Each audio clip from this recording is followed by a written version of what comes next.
Welcome to the Shakaama Live Show with your host, Shakaama.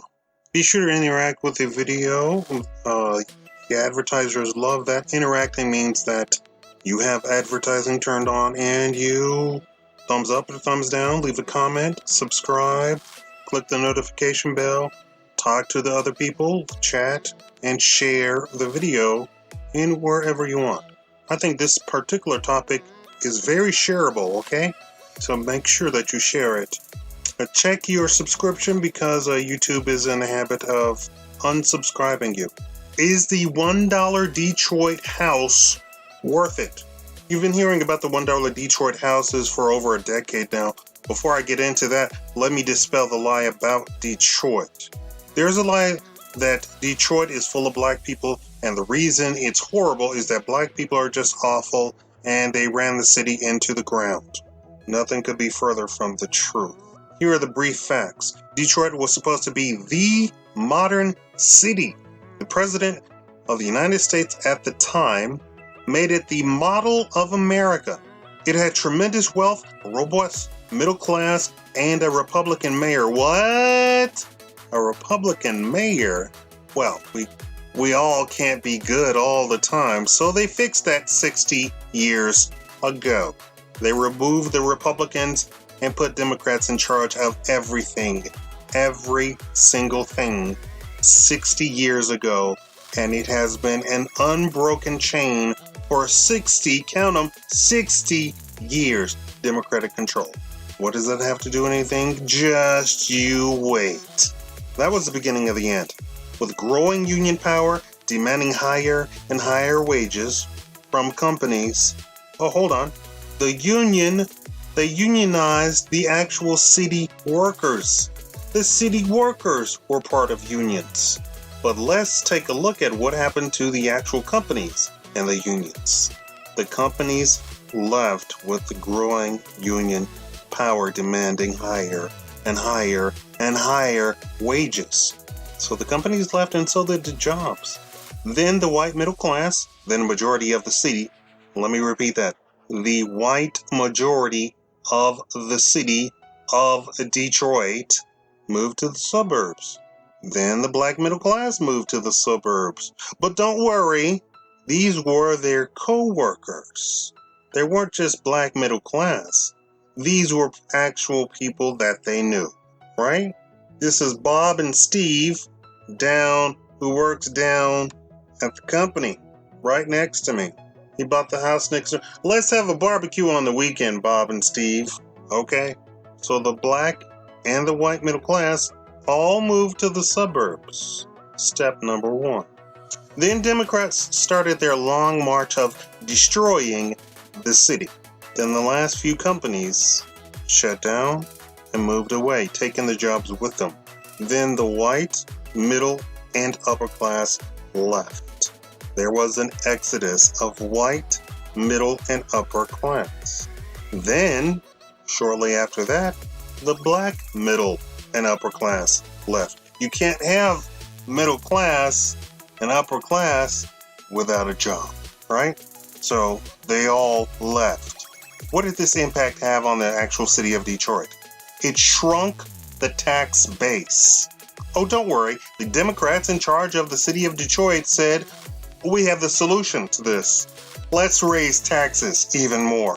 So to this day, Detroit has the highest taxes in the land. They are outpacing California on the taxes.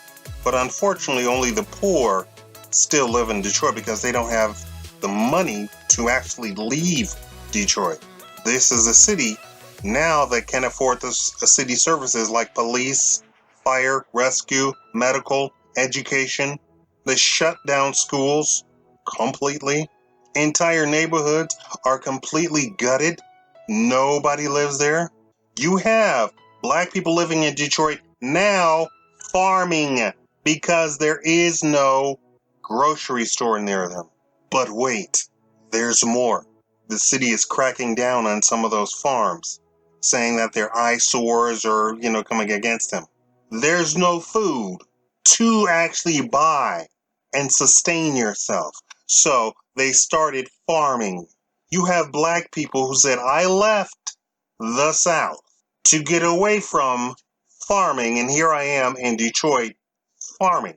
And now you got the Democrats telling them, "Oh no, you can't farm. That's a blight on the land," or something like that, right? Or the EPA comes against them, something. It is so backwards. So human life is not the ultimate value. It's not the pinnacle of what it should be. What do I mean by that? They're saying the environmental impact of the people farming is worse than them actually farming and raising crops to feed themselves. So a human trying to feed himself takes a back seat to the environmental impact. That's Democrats. That's leftist agenda. That's leftist ideology. Is there any wonder that you have an entirely gutted city that sells stuff, properties for $1? But let's get to the final point here. About those dollar houses. Those are the black and white neighborhoods of the middle class that used to be, right? They are in fact $1 or $5. That is true. Or even $100. That is true. Or $500, whatever it is.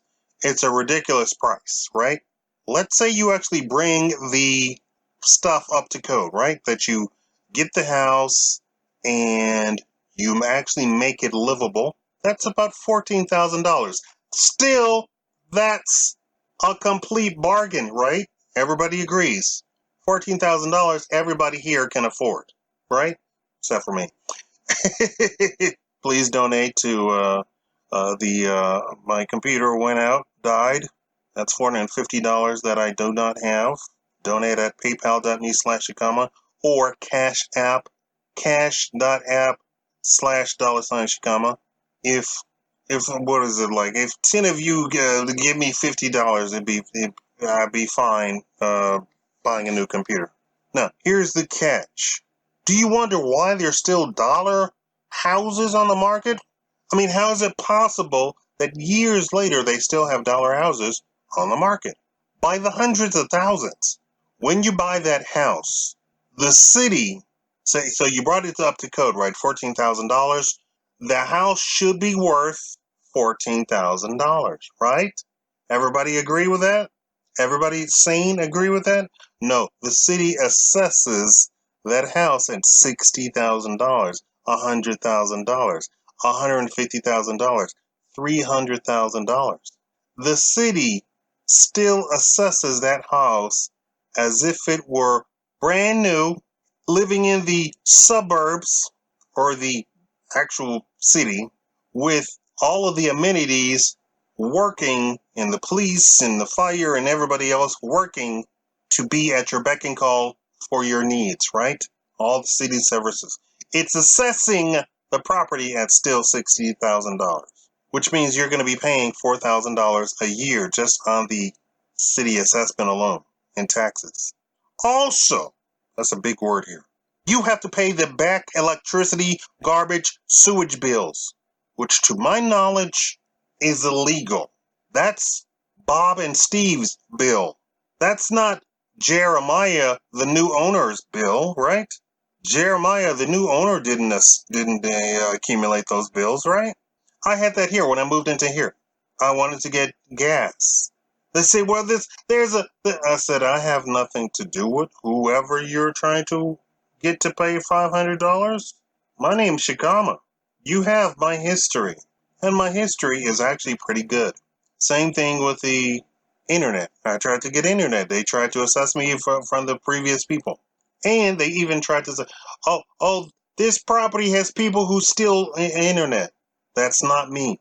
I have nothing to do with that person. I have nothing to do with that. I've been a customer of yours for over 10 years. Okay, sorry, I even brought it up, sir. Yeah, you should be sorry. But in Detroit, apparently, that doesn't fly. But wait, also, the city will force you to pay the back taxes owed on the property. Let that sink in for a second.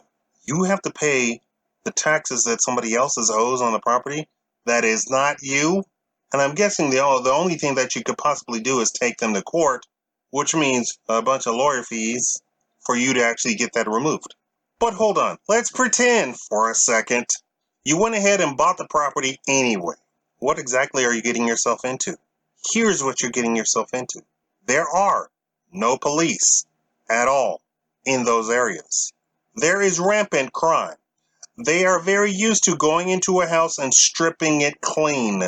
If you come in and put brand new water heater, copper wiring, copper tubes, copper piping, they're going to strip all of that right back down. You're living on the property? You think you're tough enough? No, there's about 50 of them coming. And while 3 of them to distract you, the other 47 are coming in the back door. I had to do math right there. There are no schools. There is no shops. There's no grocery stores. Nothing. Wild dogs roam around the streets and kill people. Wild animals have repopulated the area. Beavers have come to Detroit City. Beavers. Wild cats, like cougars or whatever. I don't know what wild cat they're talking about. Mountain lions, I don't know, have shown up in the city because those places are abandoned and no humans are in the area. It's shocking that they still even offer those houses.